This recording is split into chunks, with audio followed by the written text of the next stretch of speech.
No, I don't know how to rotate it.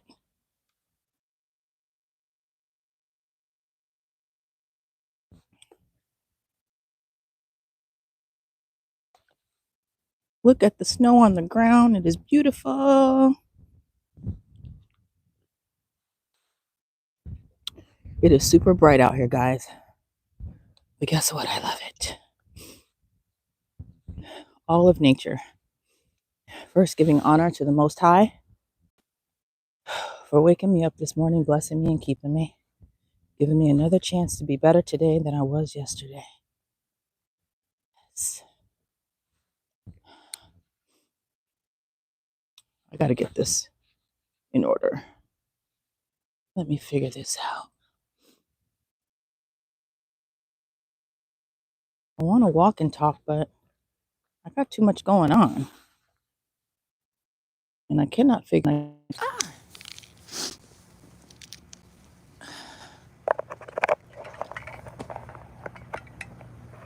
how to work this. Let's see.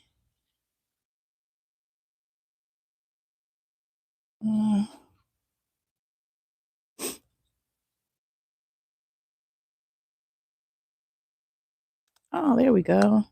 Okay, I'm almost in business. Almost in business. Let's see. There we are.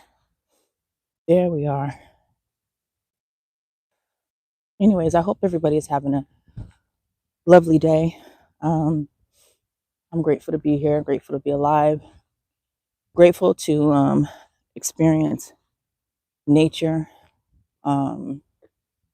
Want to send prayers out to those in California still suffering with the devastation of the wildfires and the lives of those in the South that have been lost. This extreme cold weather. May God have mercy on their souls and give peace to the families. I kind of wanted to talk about being able to deal with what's within your control. 3 YouTubers that I follow heavily are all talking about the same topic within the last 2 days. And I don't know if they all follow each other or not, but they all got the right idea. You know, only being able to focus or only should be focusing on the things that are within our control, because the things that are not within our control, it'll just drive you crazy, you know? I have the Serenity Prayer tattooed on my arm. I've had it tattooed on my arm for about 11 years now. And it's really just a reminder to myself when things get tough and I've done everything that I can do. You know, you just have to let go and understand that certain things are just going to be out of your control, you know? And with the recent state of our nation and powers being switched hands, a lot of people are worried. A lot of people are frustrated. A lot of people are still crashing out over that, which is understandable, you know? I think it's not have a fear of what's to come here in the United States. I was watching Alter Ego Sean last night. He is a very young guy, very smart and intelligent. He's got old soul. And he was talking about Elon Musk and that Hail Hitler thing that he did. I didn't actually see it. I just heard about it, and I heard about people crashing out. And my first thought was, people are overreacting. People are reaching, you know, until he actually played it. And I was like, whoa, you know? So being able to see it actually was a little bit different, and it didn't sit well with me. And so I think people do have a right to be worried, because here you are at the inauguration. You have like the top earning people in the world at this inauguration backing Trump, and you know, these weird people, because they do look like some weirdos. They really don't look human. They do look weird, you know. But I think it's because, you know, these people are so far removed from our reality down here on Earth, that they just appear to look different, you know. But truth is, they can't relate to us at all, you know. And so when you have people like that given power, what can you do about it? Like, seriously, what can you really do about it? Nothing. On an individual level, there's not much you can do, you know. Prayer is always going to be key. Prayer and the way that you live your life, that's going to be key. Because on the grand scheme of things, there's nothing we can do on an individualistic level. You know, we can't control everything. You know, I did not want Kamala Harris to win, but guess what? If she had, there would be nothing I could do about that, right? Absolutely nothing. All I can control is me, you know? So I'm learning to accept things more for what they are and just roll with the punches, you know?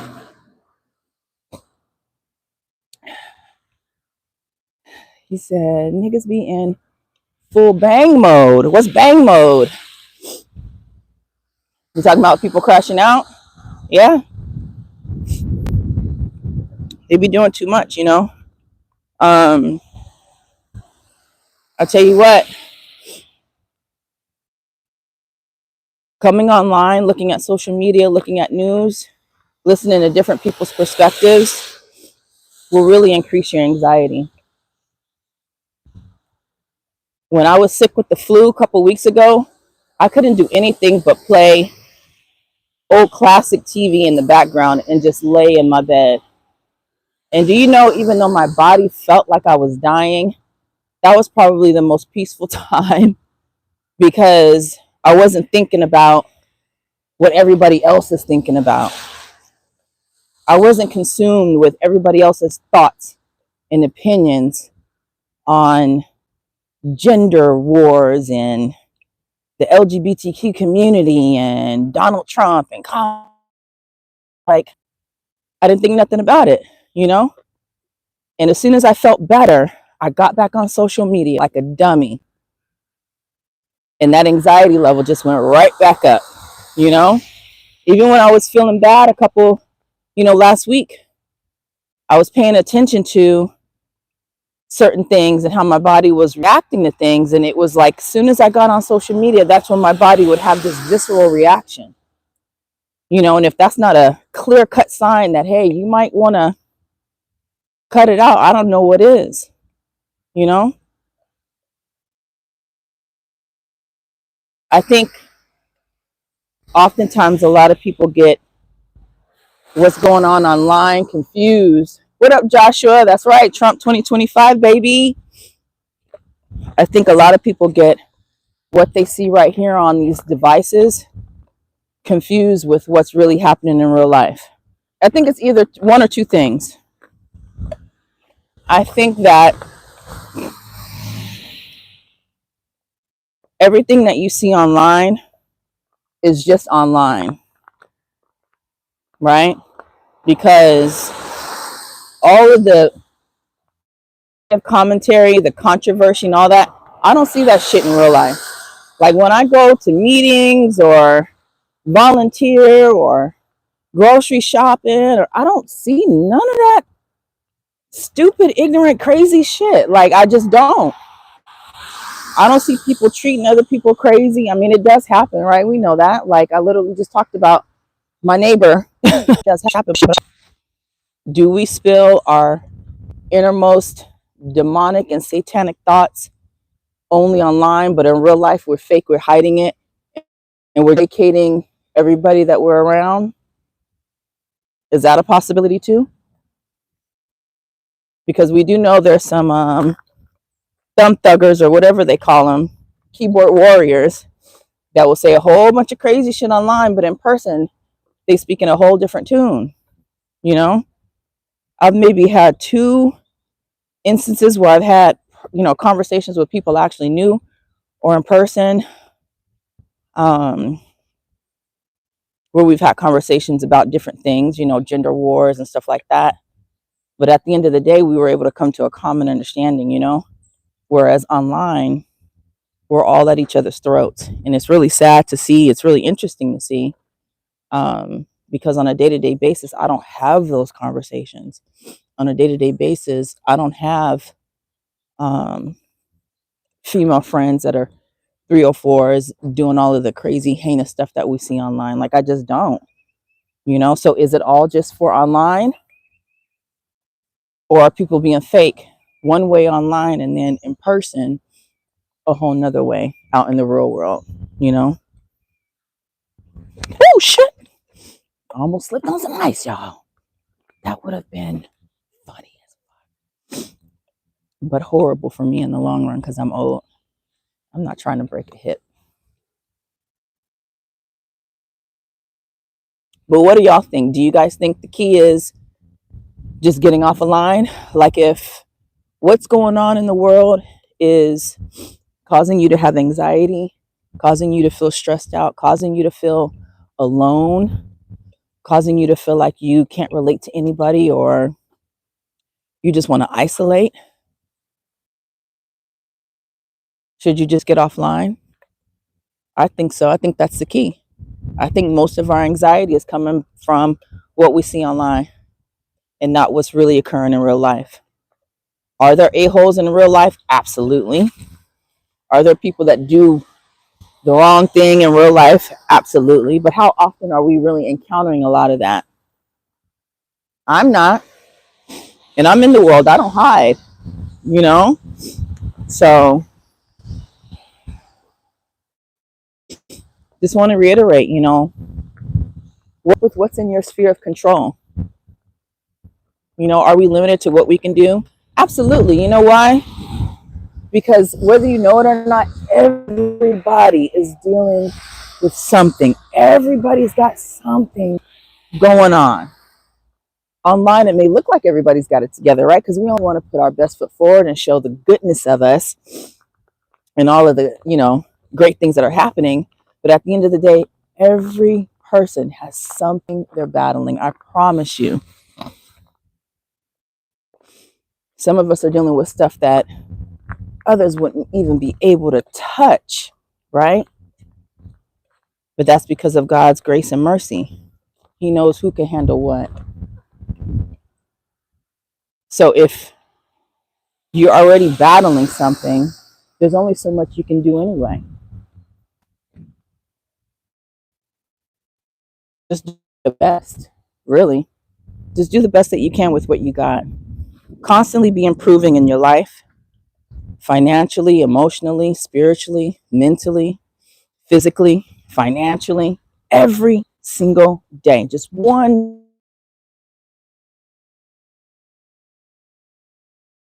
your contribution to society. Hey, Lady Di, how are you? I texted you earlier. But yeah, we can only do what we can do.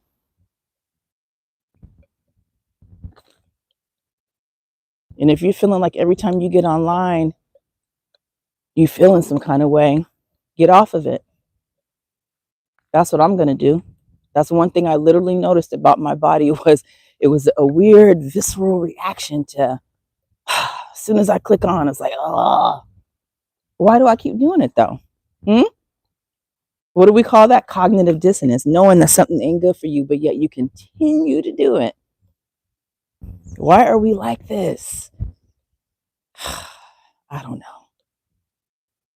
But I do believe that we as humans, especially adult humans, we have an obligation to the rest of society to do what's right and also share our experiences and lessons learned, right? Like me, I'm 46. So I'll get on here and I'll be honest about the fact that I was an alcoholic for over 20 years and a weed head and not a good mother at times and been through things. But guess what? I learned something from it. And I think we, as responsible adults, have an obligation to the younger generation to get on here and be honest about that so that they can learn, at least plant the seed. Now, experience is the best teacher, right? But at the end of the day, if you plant that seed, when it does happen to a person or somebody decides to still go down that road, they will be remembered. They will remember what it was that they heard from you. I promise you. And that'll be enough for them to be like, you know what? I was warned. It happened. Now I know not to do it again. Lady Di says, my writer's boot camp is about to start. And oh, okay. Just wanted to drop by and say hello. I will check my messages. I have been out since 8 a.m. writing at the coffee shop. Now home for class. All right. Good job. Hey, Corey. How you doing?